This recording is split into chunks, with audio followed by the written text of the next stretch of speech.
our attention to what's happening at the Red Chamber of the Senate, where additional list has been read as submitted by the Chief of Staff to President Bola Tinubu, who has now constituted what appears a 47-member list of the forthcoming cabinet under his administration. Interesting names here indeed. 28 has been screened by the Red Chamber, another list of 19 sent by the President to the Senate, and the screening, we understand, is to begin on Friday. The list comprises of 5 former governors, 2 female nominees, making 9 female ministers designate appointed by President Bola Tinubu. And that's the figure you have on the screen. 28 have been screened, 19 yet to be screened.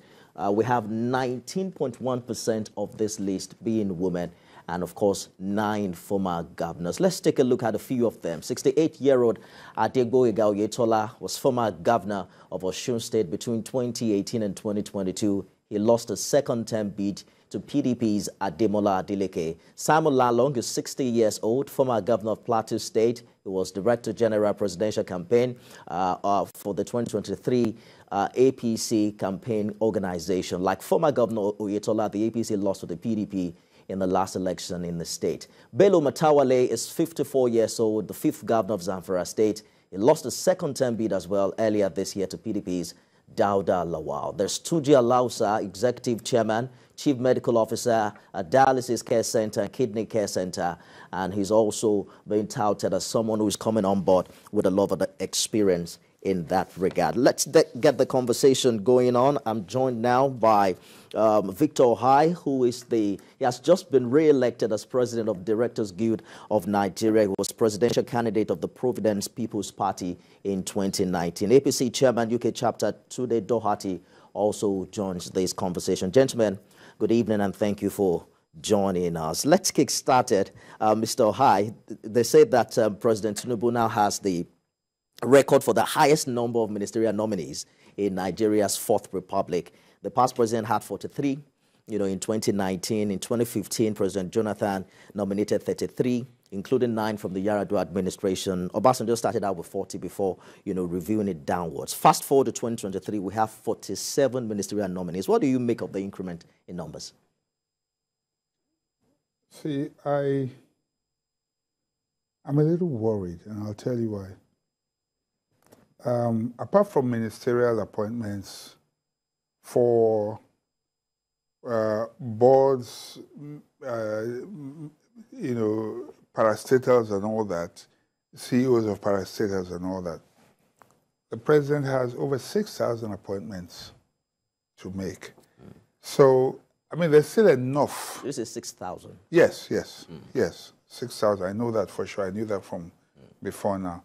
That, these are appointments that can be made across the board. So there's enough. Not to talk about ambassadorial appointments and all that. What it does appear to me is like, I don't know. Quite frankly, the new list does contain some highly cerebral people.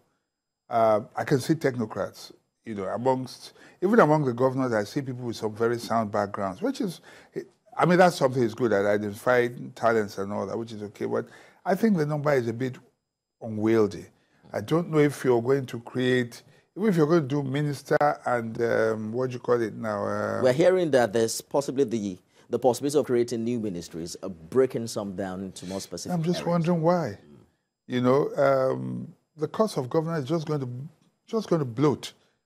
I don't know, maybe they'll just spread them, share them among that. But the truth is, as you create new ministries, they need new offices, they need new cars. So if you are going to get cars for 16 ministers, you're going to be getting cars for 47 ministers, and all of that. So, and of course, they'll be getting orderlies who will be working along with them, which will be further depleting the people who are available to do other normal place work and all that. But he may have his reasons. Maybe we shouldn't get cars for them this time. Yes. So. Let's bring in to the Doherty, APC Chairman, UK Chapter. Mr. Doherty, thank you for joining us on the program. So about 9 former governors and a significant number of senators and members of House of Reps made this list.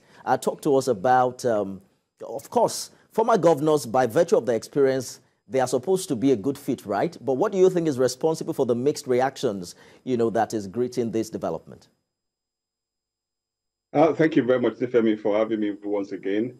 Let's give it to the President, Asiwaju Bola Tinubu, for living up to his promises about setting up ministers with competencies, national competencies. And we have seen that even in these new 19 nominees. It cut across all facets of our everyday life in Nigeria, be it the political aspect of it, be it political parties in it, be it gender, youth, and what have you. The thing is that Nigeria, the renewed hope agenda is a very voluminous, very strategic delivery that Nigeria is expecting, and you need all hands on deck for the implementation of this hope.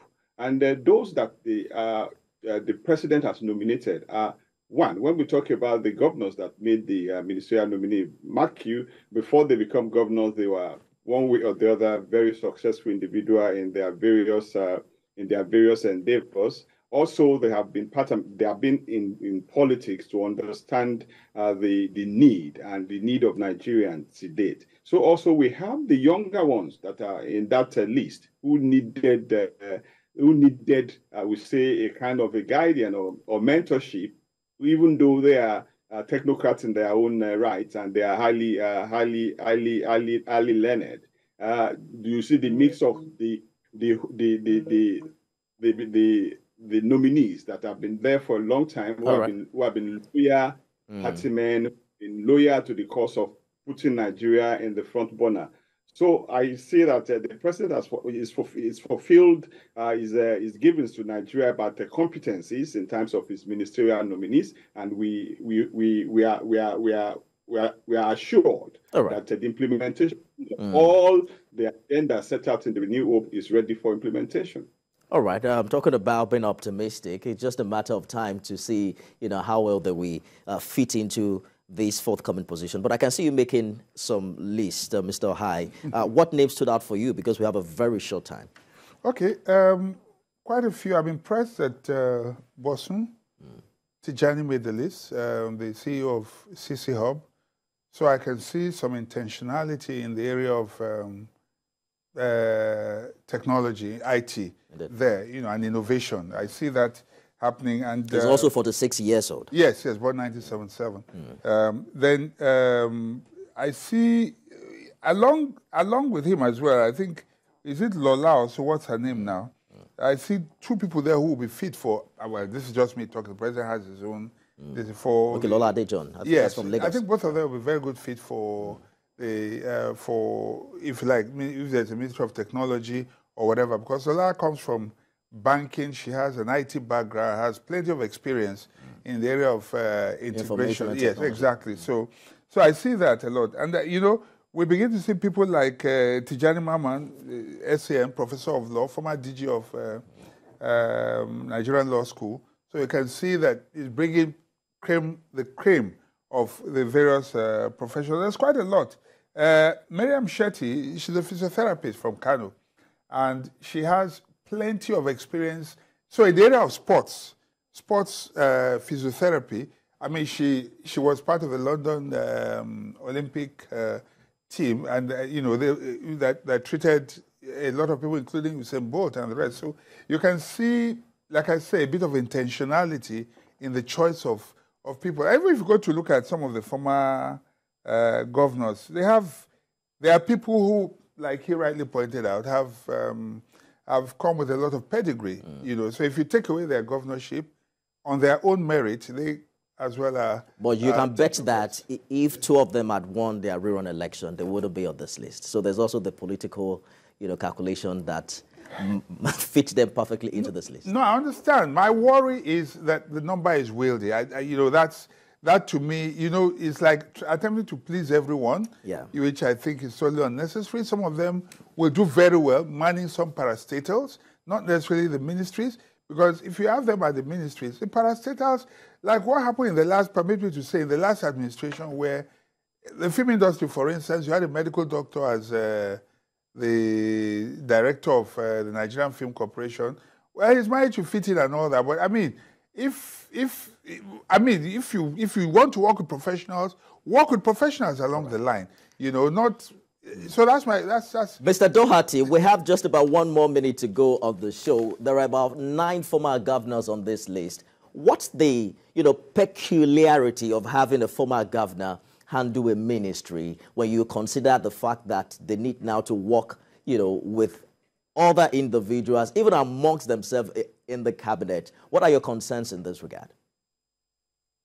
I don't really have much concerns about that because the governors are I believe they are well experienced and they have managed a vast majority of individuals in various endeavors, and I believe they are going to bring to the fore those experiences in whichever portfolio they find themselves, and there will be a kind of guidance to others too, because most of them, they have managed states, they have managed resources, they have managed. In addition to that, they are also political leaders in their state.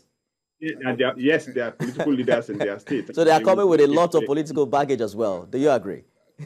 Yes, a lot of political baggage, but definitely they know and they have managed such baggages while they were governors, and I believe that those structures that they have been using to do that are still very much there in their state, and therefore it wouldn't be of any concern to the portfolio that they are in, because their state, some of them still have their state intact within with APC, and some that has lost their state definitely would have a way to manage whatever baggage we're talking about here. All right. But they are very important in this administration. We're counting on it, Mr. Doherty, but I'm afraid we have to go now. APC Chairman, UK Chapter, Tunde Doherty, thank you for joining us. Victor Hai, who was presidential candidate of the Providence People's Party in 2019, has just been re-elected president of the directors, remind me now, Guild of Nigeria. Thank you, gentlemen, for joining us on the program. It's good to see you and talk to you on TV again. It's been a long time. Yes. All right.